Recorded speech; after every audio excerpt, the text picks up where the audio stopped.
ठीक है यार, कोई दिक्कत नहीं है, अब तो चलेगा। चलिए फटाफट से आते हैं। राइटिंग स्किल्स, राइटिंग लेखन कौशल कह सकते हैं। अच्छा सॉरी, पैराफ्रेजिंग आप लोग पूछ रहे थे, एक मिनट। सब स्किल्स ऑफ रीडिंग की हम बात कर रहे थे। रिव्यूइंग की बात हो गई थी, प्रोडिक्टिंग की बात हो गई थी, स्किमिंग की बात हो गई थी, स्कैनिंग की बात हो गई थी। पैराफ्रेजिंग होता है अपने शब्दों में एक्सप्रेस करना बात को, अपने शब्दों में और अपने तरीके से। ओ, तो ये रीडिंग में नहीं आएगा, इसको राइटिंग में लिखेंगे हम। ठीक है, स्पीकिंग में भी आ सकता है इवन, बट राइटिंग में हम इसको लेके जाएंगे। ठीक है, तो यहां से इन तीनों से इसको अलग कर लेना। ठीक, बेसिकली आप अपने पॉइंट्स भी ऐड कर सकते हैं इसमें, अपने तरीके से आप बता रहे हैं, कोई एक टेक्स्ट पढ़ा, आप अपना उस पर एक पॉइंट ऑफ व्यू लिख रहे हैं, पैराफ्रेज कर रहे हैं अपने शब्दों में। समराइजिंग होता है एक, समराइजिंग बेसिकली होता है आप समरी बताते हैं, मेन आइडिया बता दिया आपने, जरूरी नहीं आपने अपने वर्ड्स ऐड किए हो या कम शब्दों में। यहां कम शब्दों की बात नहीं होती, यहां आप अपने शब्दों में और उस जो एक बंदा है जिसका आपने टेक्स्ट पढ़ा है उसको भी आप ऐड करके एक नए फॉर्म में प्रेजेंट कर सकते हैं, पैराफ्रेज कर सकते हैं। तो ये आपका राइटिंग में जाएगा, यहां नहीं आएगा। ठीक है, इसको यहां से कट कर लेना, हो जाती हैं चीजें। आगे बढ़ेंगे, राइटिंग स्किल की बात कर रहे थे। It is a skill which enables a learner to brainstorm, बहुत इंपॉर्टेंट क्वेश्चन आया हुआ है। क्रिएटिविटी बहुत इंपॉर्टेंट है राइटिंग में, कुछ नया सोच पाए बच्चा, अपने आप को जेन्युइनली एक्सप्रेस कर पाए। ठीक है, फिर इसके बाद है आइडियाज, आप कुछ नए आइडियाज सोच पाए ब्रेनस्टॉर्म करके। ब्रेनस्टॉर्म करना क्या है, आप दिमाग पर जोर डालकर अलग अलग आइडियाज के बारे में सोच रहे हैं, बारिश हो रही है अलग अलग आइडियाज की। ऑर्गेनाइज कर पाए आप अपने आइडियाज को, कोहेरेंटली आप अपने आइडियाज को ऑर्गेनाइज कर पाए। कोहेरेंटली मतलब, या कोहेरेंस क्या है, आप जोड़ करके एक सटीक तरीके से अपने शब्दों को वेल निट तरीके से पिरो पाए। मतलब आप एक पॉइंट हो आपकी बात में, जुड़ाव हो एक बात में, ऐसा नहीं है कहीं की बात कहीं चल रही हो। ठीक, तो आप बांध पाए अपनी बात को, अगर मैं कहूं तो वो कोहेरेंस होना चाहिए राइटिंग में। ड्राफ्ट कर पाए, ड्राफ्टिंग इसकी सब स्किल है, बहुत पूछी जाती है ड्राफ्टिंग। भाई आप ड्राफ्ट करते हैं ना, ड्राफ्ट बनाते हैं आप, कोई लेटर आप लिख रहे हैं मान लीजिए, तो आप एक ड्राफ्ट बनाएंगे, इसका ये एक परफॉर्मर रहेगा, यहाँ ये आएगा, यहाँ ये आएगा, ऐसे करेंगे वैसे करेंगे, उसके मेन पॉइंट्स बनाएंगे, तो आपने एक ड्राफ्ट किया एक लेटर। ठीक, एडिट कब करते हैं, जब आपने देखा इसमें ये वाली चीज को हटाना है, ये वाली चीज को ऐड करना है, तो आप एडिट कर रहे हैं, ये भी राइटिंग का हिस्सा हुआ। रिवाइज तो आप करेंगे ही। तो इसमें ब्रेनस्टॉर्मिंग, क्रिएटिव आइडियाज, कोहेरेंस, इसके अलावा ड्राफ्टिंग, एडिटिंग, पैराफ्रेजिंग, समराइजिंग, ये सारी चीजें आ जाएंगी। ठीक है, तो ये एक बेसिक सी बात हुई। बहुत बढ़िया नेहा, आगे बढ़ेंगे। क्वेश्चंस कर लेते हैं, कुछ 10 से 12 क्वेश्चंस हैं, हालांकि रिवीजन मतलब जो आपका मैराथॉन्स चलेंगे क्वेश्चंस के जब, तो और क्वेश्चंस भी मैं इसके कराऊंगी, बट इतने अगर आपने कर लिए तो पेपर में आपका गलत नहीं होगा। फर्स्ट क्वेश्चन है, which one of the following skills are known as primary skills, मुख्य कौशल किसको कहेंगे इन 4 स्किल्स में से, listening and speaking, listening and writing, writing and reading, या फिर स्पीकिंग एंड राइटिंग। बहुत ही बढ़िया, सही है। हम्म। आपकी क्लास इंटेंसिव और बाकियों की एक्सटेंसिव, बहुत बढ़िया टिया, पढ़ लो, पढ़, पेपर आ रहा है ना। लिसनिंग एंड स्पीकिंग हमने बात की थी, ये इनिशियल फॉर्म है लैंग्वेज की, जब भाषा की शुरुआत भी हुई होगी तो अपनी बात को कहा जाता होगा और सामने वाली बात को सुना जाता होगा।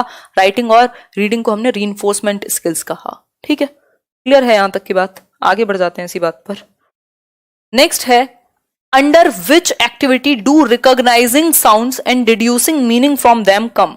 भाई वो कौन सी एक्टिविटी है जहां पर साउंड्स को, ध्वनि को रिकॉग्नाइज करना, पहचानना और उससे मीनिंग डिड्यूस करना, मीनिंग निकालना। ठीक, तो ये स्पीकिंग का हिस्सा है, लिसनिंग का, रीडिंग का या राइटिंग का, बहुत तेजी से बता दीजिए, फिर आगे बढ़ेंगे। देखो हमने शुरुआत में डिस्कशन किया था, अब कई लोगों को जो चीजें नहीं लगती हैं वो उससे भाग जाते हैं। मैंने आपके साथ डिस्कस किया था कि लिसनिंग की बात की थी। ठीक है, लिसनिंग की बात की थी, कौन सी वो एक्टिविटी है जहां साउंड्स को ध्यान से सुनकर उनका मीनिंग रिड्यूस किया जाए, तो लिसनिंग में ही होगा।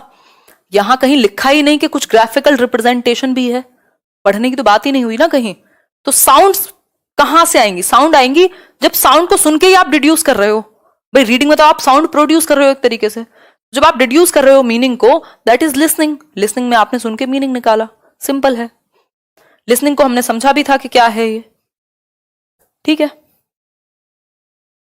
फोनेटिक एस्पेक्ट है बेसिकली, और फोनेटिक से आपकी साउंड जुड़ी हुई है। फिर है question number 3, in order to know the correct pronunciation of English words the learner should. अगर आपको सही प्रोनाउंसिएशन जाननी है या एक बच्चे की जो प्रोनाउंसिएशन है वो करेक्ट हो इंग्लिश में, तो क्या किया जाना चाहिए? पहला ऑप्शन है know how to write the words, उसको पता हो कैसे लिखना है। Know the spelling meanings and how they are pronounced, know the meanings only या नो द स्पेलिंग। कृपया करके आंसर बताएं, फिर हम चलेंगे आगे, क्योंकि कई लोगों के तो सोने का भी समय हो गया होगा। बट ये मान लो कि सेशंस थोड़े से अब खतरनाक ही आने वाले हैं, तो टाइमिंग थोड़ा ऊपर नीचे हो लेकिन काम के होंगे, तो देख लीजिएगा जब भी मौका मिले।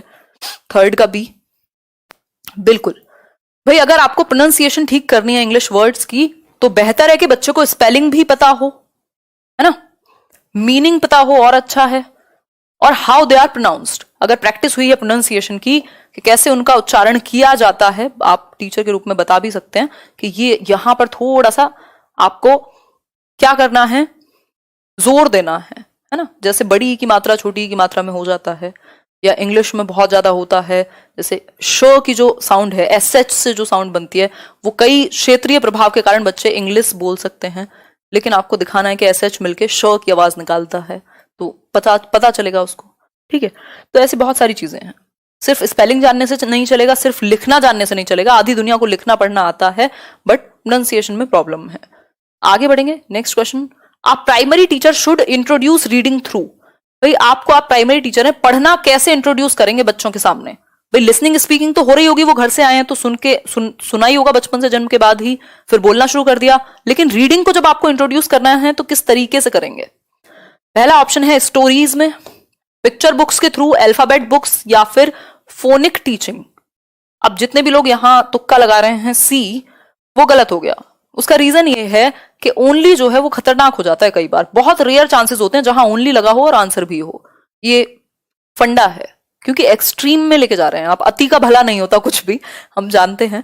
तो उस केस में खैर इसको आप तभी अपनाएं जब आपका बस ना चल रहा हो, अदरवाइज तो आप क्वेश्चन को पढ़ें और उसके हिसाब से आंसर लगाएं हमेशा। पिक्चर बुक्स के थ्रू रीडिंग को इंट्रोड्यूस करना बेस्ट रहता है, सिर्फ अल्फाबेट बुक्स ओनली नहीं, सिर्फ अल्फाबेट बुक्स ओनली नहीं कि भैया ए लिखा हुआ है और ए के साथ एप्पल बना हुआ है, ठीक तरीका है, लेकिन इट्स बेटर कि आप सिर्फ अल्फाबेट नहीं, पिक्चर भी साथ में हो।